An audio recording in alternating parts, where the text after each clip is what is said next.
Hello বন্ধুরা, মন্টির রান্নাঘর চ্যানেলে তোমাদের স্বাগত জানাচ্ছি। চলে এলাম আরও একটি নতুন রেসিপি নিয়ে।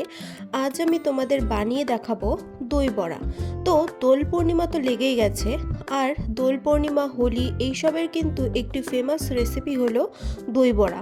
খুব সহজে ইজি প্রসেসে তোমরা কিভাবে বাড়িতে এই দই বড়া বানিয়ে নিতে পারবে আর সবাইকে চমকে দিতে পারবে, সেটি আজকে শেয়ার করব। চলো তাহলে রেসিপিটি দেখে নিই।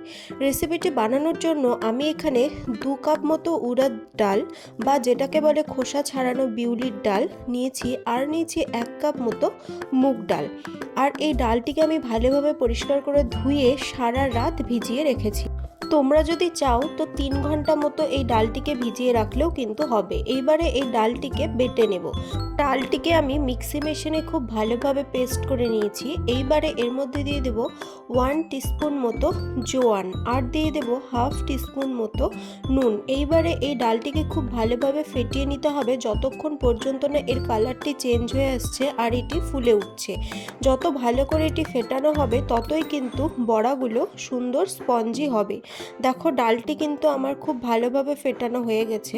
এইবারে এটি চেক করে নেব যে ডালটি আমার ভালোভাবে ফেটানো হয়েছে নাকি। তার জন্য একটি বাটির মধ্যে কিছুটা জল নিয়ে এর মধ্যে ডালটি অল্প একটু দিয়ে দেখব। ডালটি যদি ভেসে ওঠে তার মানে আমার ব্যাটারটি ভালোভাবে ফেটানো হয়ে গেছে। এইবার এগুলিকে ভেজে নেব। তার জন্য একটি কড়াইয়ের মধ্যে সাদা তেল ভালোভাবে গরম করে নিয়েছি। এইবারে এক এক করে সব বড়াগুলোকে এর মধ্যে দিয়ে দেব।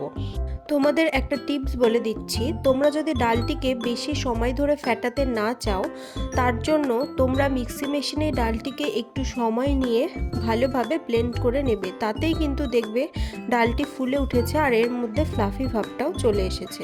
দেখো আমি এক এক করে সব বড়াগুলো এর মধ্যে ছেড়ে দিলাম। আর এই সময় কিন্তু গ্যাসের ফ্লেমটাকে একদম লোতে রাখতে হবে, না হলে কিন্তু এটি পুড়ে যেতে পারে।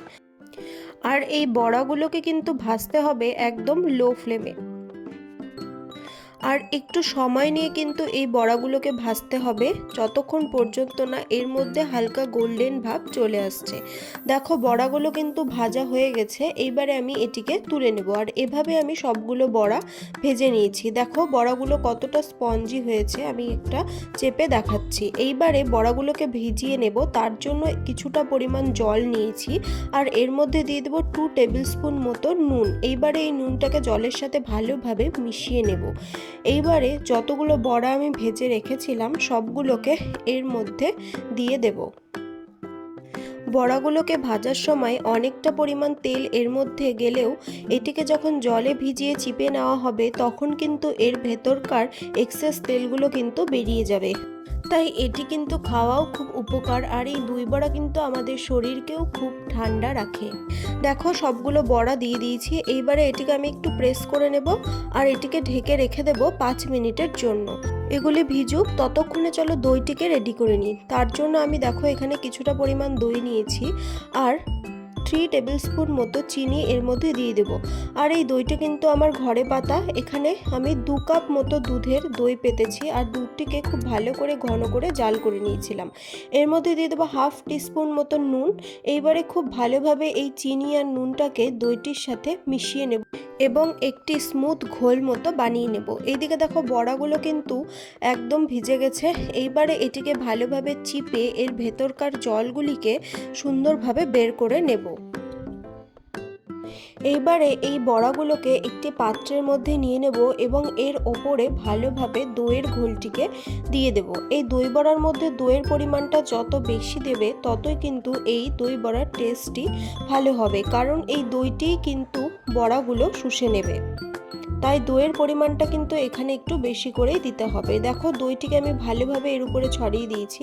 এইবারে এর উপরে দিয়ে দেব গ্রিন চাটনি। এটি আমি ধনেপাতা আর একটা কাঁচা লঙ্কা, তার মধ্যে একটু লেবুর রস আর নুন দিয়ে কিন্তু এই চাটনিটাকে বানিয়ে নিয়েছি। এইবারে এই চাটনিটাকে এর মধ্যে ভালোভাবে দিয়ে দেব।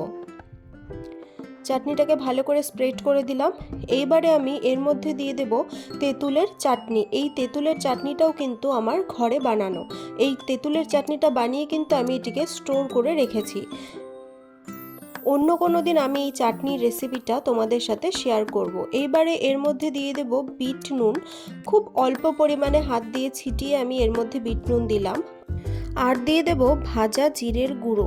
এখানে তোমরা ভাজা জিরের গুঁড়োর বদলে চাট মশলাও ব্যবহার করতে পারো, যে যেমন পছন্দ করো সেই হিসেবে কিন্তু ওপরেরটা সাজিয়ে নেবে। দেখো আমি এখানে ভাজা জিরের গুঁড়ো দিয়েছি। কেউ যদি চাও এর উপরে কিন্তু আরও নিজের মতো ডেকোরেশন করতে পারো, যেমন নারকেল কুচি বা ঝুরি ভাজা, যে যেমন পছন্দ করো সেই হিসেবে দেবে। তৈরি হয়ে গেল দই বড়া। খুবই সুন্দর একটি রেসিপি, আর হোলির জন্য তো একদম পারফেক্ট একটি রেসিপি।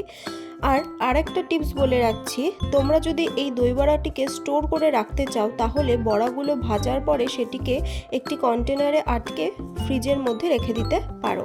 পরে যখন দই বড়া খাবে তখন সেটিকে জলের মধ্যে দিয়ে তারপরে যেরকম প্রসেস দেখালাম সেইভাবে কিন্তু দই বড়াটিকে তৈরি করবে। তাহলে বন্ধুরা তৈরি হয়ে গেল দই বড়া। তোমরা অবশ্যই বাড়িতে এই রেসিপিটি ট্রাই করো, আর হোলির দিন কিন্তু এটি মাস্ট ট্রাই করবে। আর আমার রেসিপিটি যদি তোমাদের ভালো লাগে অবশ্যই ভিডিওটি লাইক করবে, শেয়ার করবে এবং চ্যানেলটিকে সাবস্ক্রাইব করে পাশে থাকবে। আরও নতুন নতুন ভিডিও পাওয়ার জন্য অবশ্যই বেল আইকনটিকে প্রেস করে রাখবে। আজ তবে চলি, দেখা হবে অন্য কোনো দিন অন্য কোনো নতুন রেসিপি নিয়ে। তাহলে বাই বাই, থ্যাংক ইউ, আর সবাইকে হ্যাপি হোলি।